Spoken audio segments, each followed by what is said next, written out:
Hello, YouTube. The Punk here with Life Beyond the Moss. And we're gonna go see if we can find some moss. Oh, we got some right down here. Right in front of us.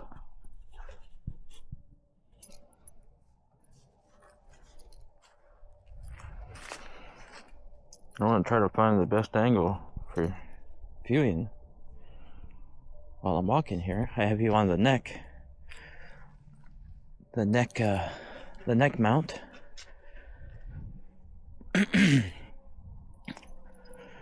One of the main reasons for the title of Life Beyond the Moss is simply because we are surrounded by moss here.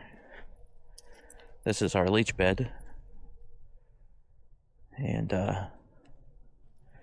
as you can see right there is the evidence of our water problems that we had last fall. And the other over there.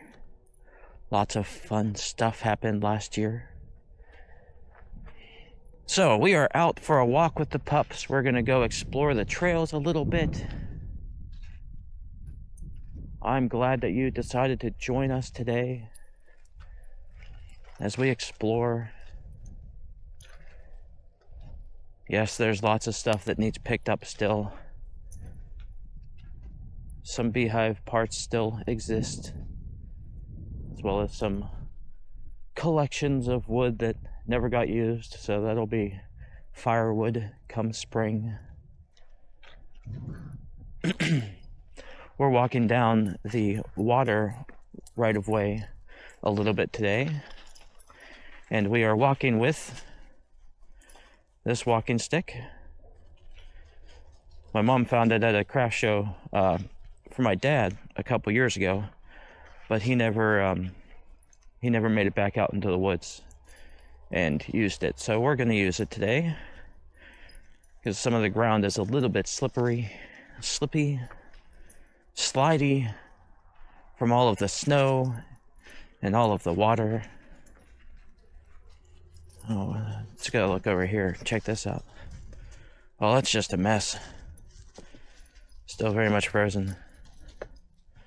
That's exciting.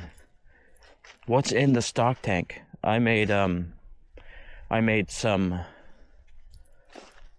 homemade coral rock, aquarium rock for saltwater tanks, and I let it in there to leach out the lye and the stuff, the bad stuff from the concrete. And haven't had the saltwater tank yet, so it still stays there. Let's explore. Okay, so this is our water right of way. It continues out beyond our property. Our property still goes out a little ways there, but we're going to go up here at the Y towards the Indian tree, as it has always been called. As we get closer to that tree, you can really see the damage that was done to it. It has lost several branches. I'll try to find a picture and put it up here. What this tree used to look like until last summer, when all of these trees came down. I think it was around July or August of last year. So many trees came down. It was like almost like a microburst or something, just happened right here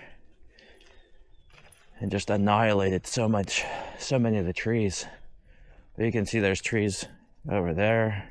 There's this tree here. There's trees down all along inside of here. There's trees there. So many trees that are downed.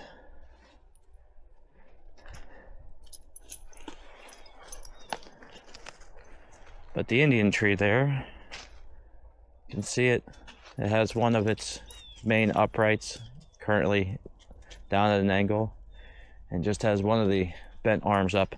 The reason why they call it an Indian tree is because the tree was bent, or at least it's believed to have been bent, to signal different passages on the trails. and now just one of those exists. And it's believed to be that there was, trails going through here at one time, and you'd bend young trees to mark different paths. And Native Americans had taught, early American explorers those tricks of the trade. We are standing right above nice little evidence of some deer. We're gonna walk past that. This isn't quite a trail yet, but it is the start of one. I had started clearing it a couple years ago, and then this tree that is down here fell. And I just didn't get to cleaning it up yet. So we got a lot of trees to deal with this year. A lot of windfall, stormfall. Got something blue on the ground up here. I wonder what that is. It's not normal. It's not natural.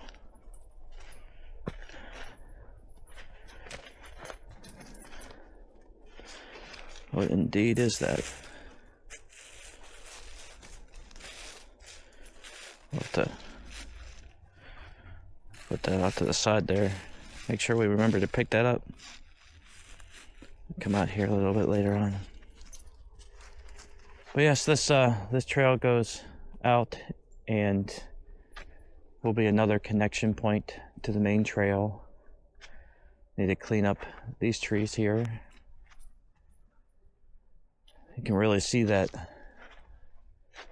the damage done to that tree there. Just ripped it apart.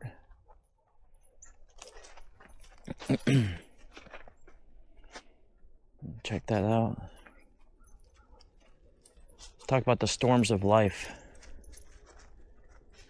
You can see the evidence of it all around us. This was a big storm. Brought down at least 30 trees in this small area and destroyed, almost completely destroyed, the Indian tree, the tall maple. Can't even see where that branch went. Oh, I think it's right in front of us. Yeah, laying right there. That might be it. But that thing just got, like, ripped a chunk out of it. Man. Yeah, and that's just laying right up in there. That's what this one is here. I thought this tree came down a couple years ago, but apparently not. This is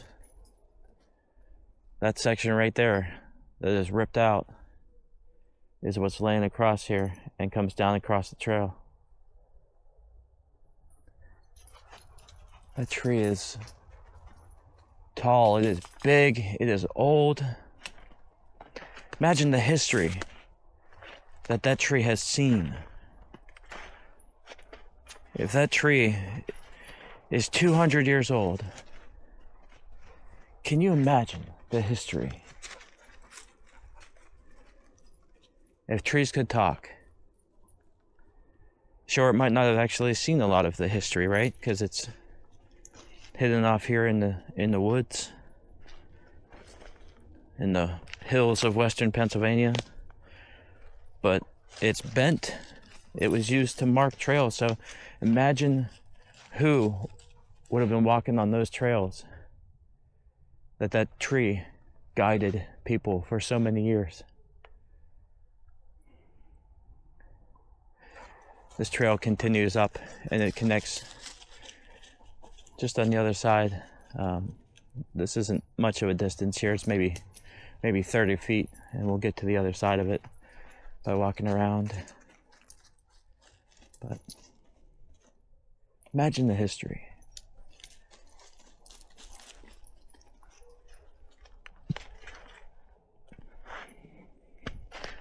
What do you think, pups? You want to go this way? Walk back around?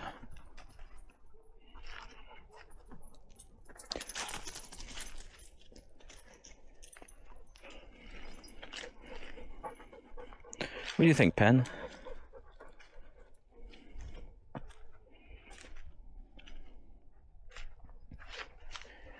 The storms of life. It's scary to think the damage that can be done with a simple wind storm.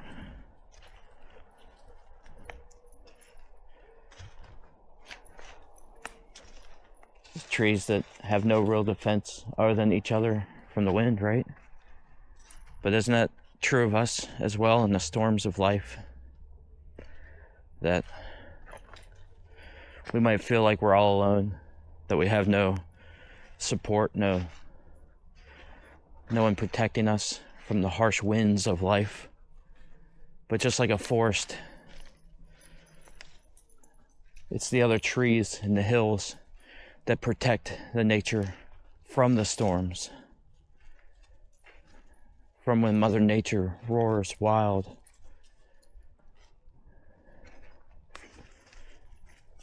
It's the protection of nearby trees, nearby land formations that allow the smallest of trees to survive, while often the biggest topple.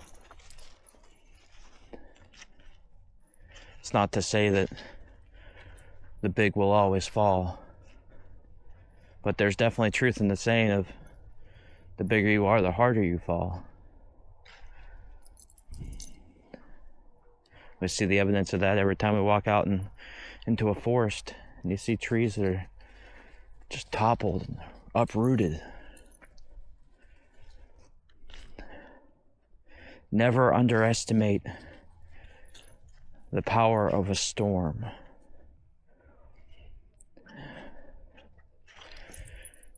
Trees that get uprooted are often because the water in the ground just became too much. The soil was too saturated, or the root system was too weak. The roots did not spread out far enough to anchor it properly to the ground.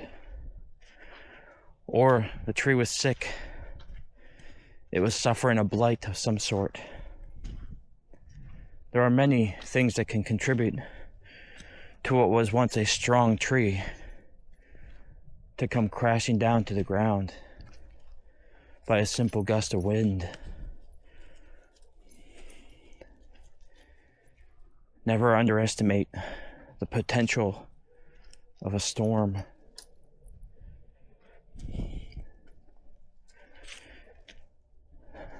Our roots,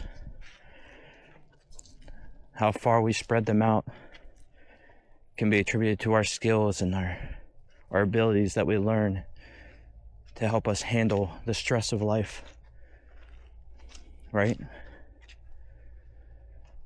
Just because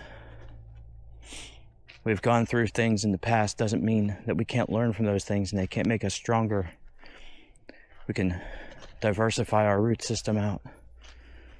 Or we don't want things to weigh us down. We don't want to trap water down by our roots. We don't want the ground to get soft so that our roots have nothing to hold on to. So instead, we want to have good drainage. We don't want to let the small things just pile up.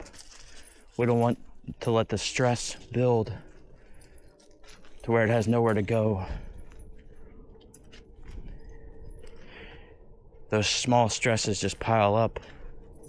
They become the water that is not draining from the roots, and it's making our ground weak and unable to support us, so that even the lightest wind, the lightest struggle can just knock us over and uproot us.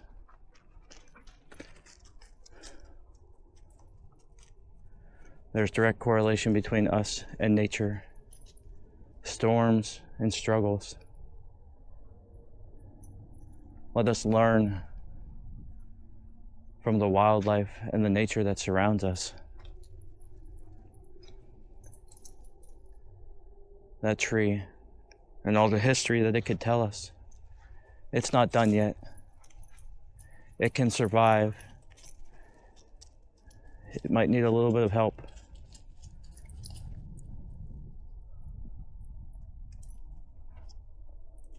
both from the trees that surround it and the living beings like us around. We can help clear the area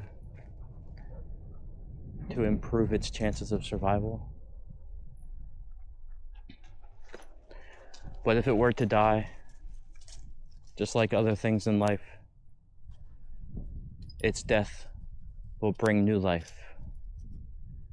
The trees and the branches that have fallen have exposed sunlight and nutrients to the ground below it. So where we see destruction, this big open spot of land, which used to be a full canopy above us, is now bare and open. So much sunlight can now reach the forest floor, provide nutrients from the rain and energy from the sun.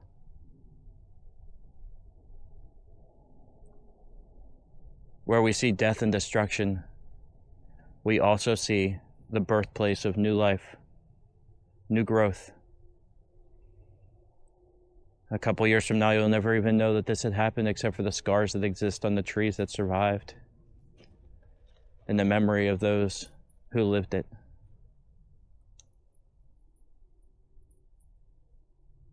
Do not let a storm happen and no lesson be learned. I think that is the big thing to take away from any storm of life.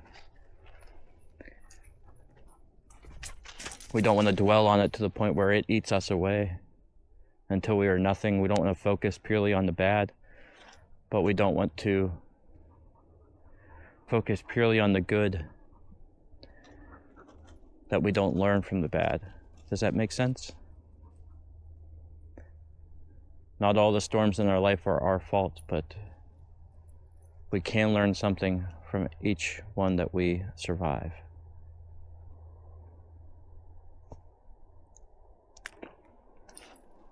I'm sure we'll talk a lot about the storms of life because life is hard. And I know I've seen my fair share. I know you have too. My storms are not better or worse or greater or stronger than yours. Perhaps we've even walked similar paths and fought similar struggles. Here we see the evidence of another storm of a different kind. Here is where once thrived a community of honeybees. There were once at least 15 thriving beehives here, and now there are none. And all it took was 2 bear attacks. I say bear attack, but that bear was just looking for food to survive.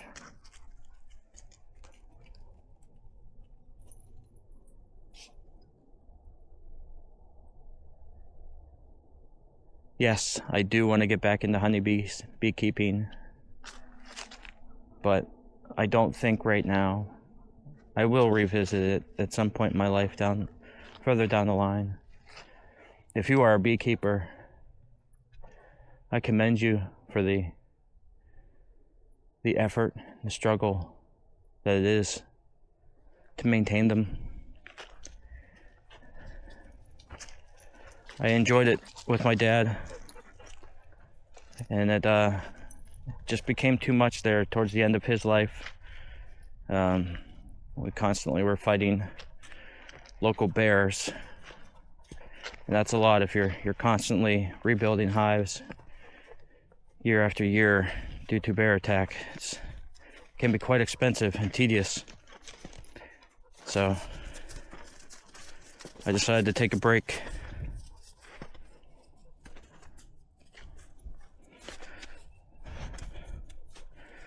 But perhaps I will get back into it someday. I'm enjoying just walking, clearing the head, clearing the air, breathing in the fresh air. The air actually smells warm, it feels warm, I'm actually rolling up my sleeves.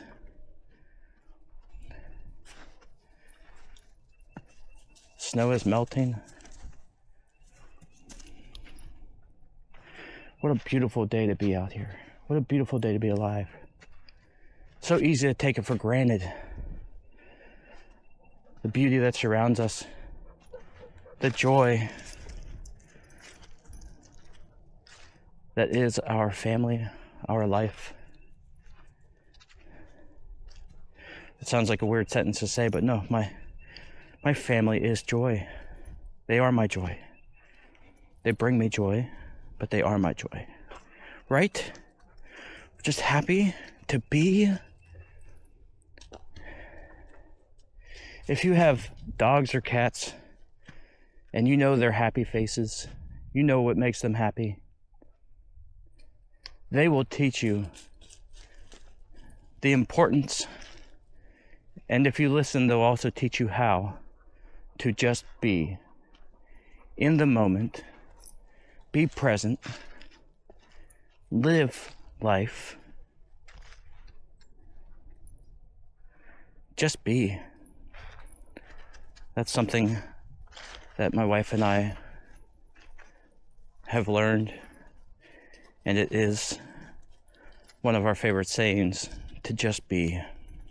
Because sometimes you need to just take a break, right? You need to take a breath and just be in the moment. I feel like the more that we teach ourselves to be present in the moment, the more we can truly embrace the life that we're living.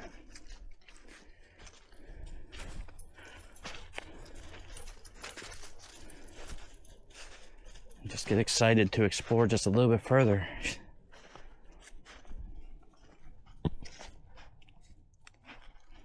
The pups and I did this walk yesterday evening in all the fog. It was just too dark. It's too dark for the camera, so we're going for another walk today. We're able to see a lot more. And there's a lot more snow. A lot more of the snow has melted. This was completely covered with snow last night. And it would have been too slippery to traverse. Now we're going back here, exploring some of the mossy life. It's crazy with how cold our weather has been, that things like moss can still thrive.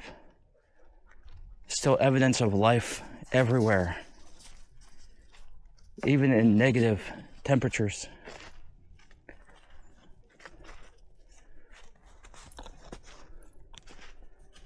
There's still green grass just waiting to come up. So much evidence of wildlife. And then this is one of my favorite spots along the trails, is this peaceful mossy corner. It's just mossy growth everywhere. Just looks like an octopus of moss coming out of the ground. It looks so neat.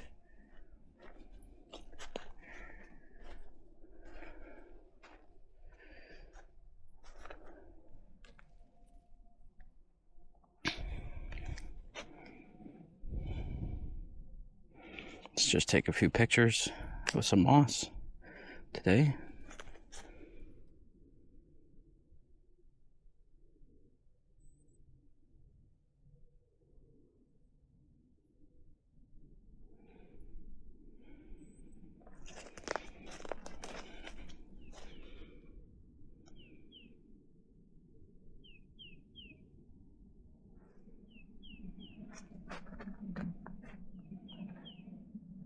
I look forward to having a camera again. I do have a DSLR, a Nikon D7200, but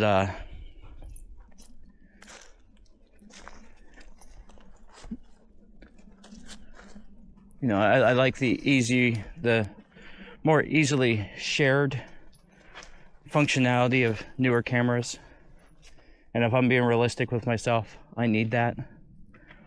Like this camera here, it's very easy to plug into the computer, to download, and to edit. Easily share it. Doesn't require a lot of work. I mean, it can require as much work as I want to give it, right? Just like anything in life. But I had gotten the Nikon D7200 with the best of intentions. And yes, and I've gotten some great pictures, and I have some really nice lenses for it.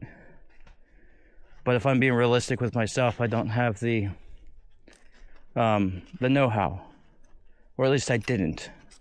The know-how or the patience to sit and edit photos, and that is something that I'm learning now, and obviously working at it with video.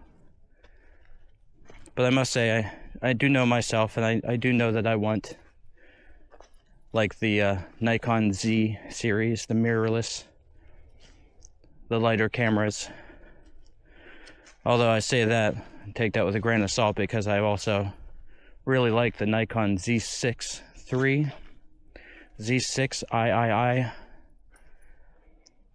I like it for its video capabilities, as well as its photo, being a very versatile piece of equipment. And with the F to Z attachment, to be able to use my existing Nikon lenses on a mirrorless camera would be very nice. I'm open to other platforms, but I do like Nikon and the Snap Bridge. I don't know, what about you? Do you have a preference for cameras? Do you have a mirrorless camera? What kind do you have?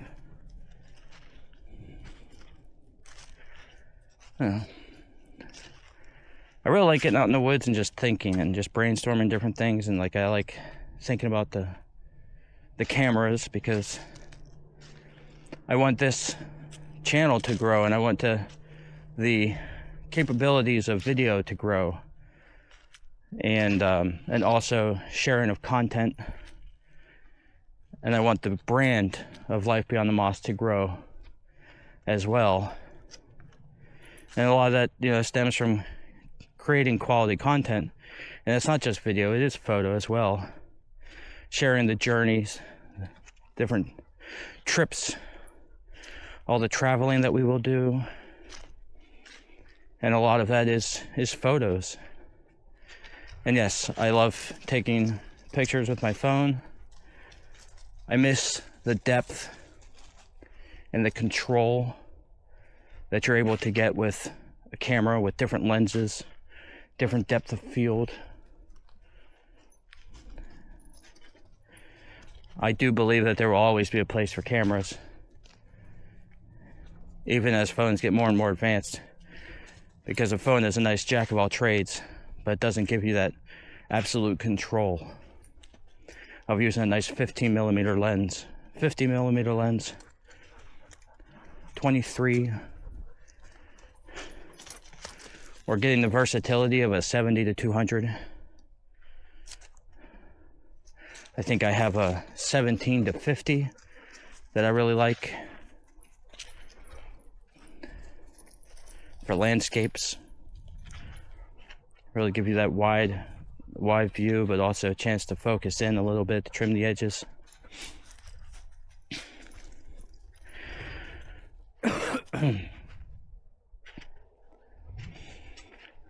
We can talk a little bit of everything. The storms of life, cameras, moss, evidence of all the snow that's melting, because we got ponds and puddles of water everywhere, even on hillsides. I want to thank you for joining me on this journey. It's just ramble and rant.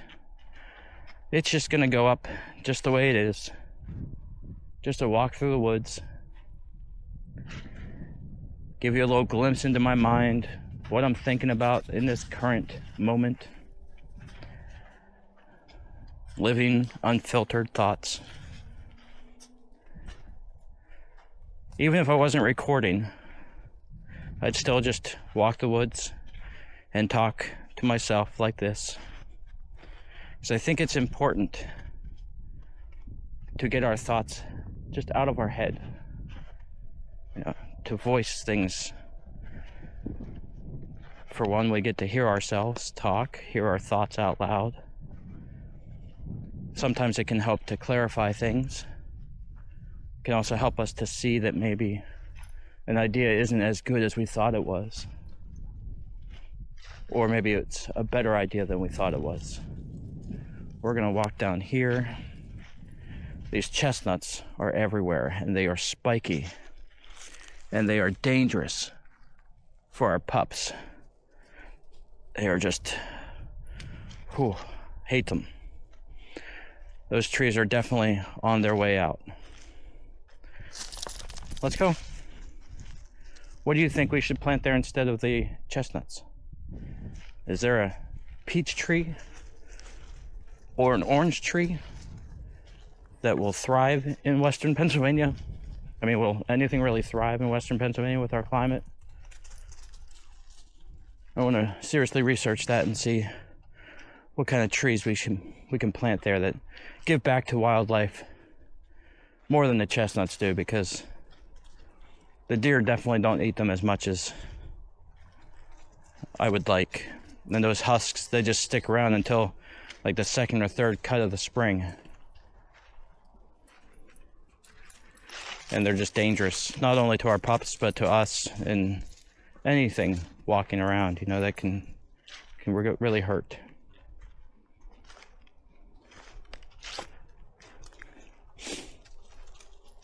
But thank you for joining me on today's walk. We got to talk a little bit about trees, about storms. Got to explore a little bit of the trails. We walked the majority of the trails that are available, except for the rest of the water right away and the lower trail. Got to explore with the puppies, right? Puppies got to get out and about. Sheldon got to get stuck a billion times. Our pups definitely loved the exploring. Oh, they're so muddy. Gonna have to clean their paws before we go inside. But I hope you enjoyed today's walk. I hope you enjoyed my ramblings. There will be more like this in the future, where I just talk it out. And I'd love to, hear your thoughts on the things I've discussed. Or if you just put it on mute and you just enjoy the view, I like that too. It is February 19th, 2026. And on days like today, I'm very much like Penny over there. Just want to sit and enjoy the moment of just being. I'm very optimistic about the future. I look forward to the opportunities that the future holds. But I am very happy in this moment to just be. And I hope you are too. Thank you so much for joining me today. And I look forward to seeing you in the next one. Penny, you ready? Let's go. Come on. Let's go. You coming? You just gotta stay out here? I'll see you later. Sheldon, you ready? Okay. Penny, come. Sometimes you just have to say, let's go. And then we go. Alrighty. We'll see you next time.